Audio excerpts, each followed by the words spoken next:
J'ai 25 km pour aller sur mon lieu de travail. 25 et 25, ça fait 50. Par semaine, je mets 50 € de gasoil. Alors que je vous parle, là, je suis un travailleur. Oui, j'ai compris aussi. C'est pour ça que... Alors que je vous parle, j'ai plus un copec sur mon compte. J'ai plus rien. Qu'est-ce qu'on fait? Oui. Et vous travaillez où? Moi, je travaille à Système à Trelazé.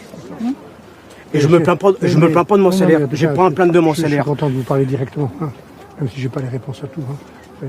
Mais là, sur la taxe, bon, elle a été supprimée il y a quelques années, la taxe d'habitation. Ouais. C'est sûr que les communes ont vu une pourquoi recette disparaître.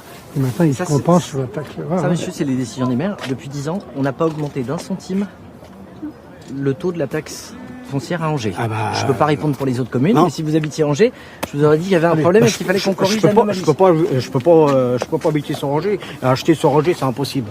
Comme l'a expliqué le Premier ministre Michel Barnier dans cet extrait, les maires ont augmenté la taxe foncière suite à la suppression de la taxe d'habitation, mais dans le même temps, ils ont dû faire face à l'inflation sur l'énergie et les matières premières.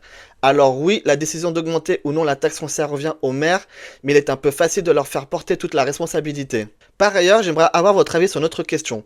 Que pensez-vous du geste de l'ancien ministre Christophe Béchu, actuellement maire d'Angers, lorsqu'il tape légèrement sur le bras du riverain qui l'interpelle, comme s'il s'agissait d'un ami? Personnellement, je trouve que ce type de langage non verbal peut traduire une volonté de prendre l'ascendant sur son interlocuteur, et je trouve cela maladroit.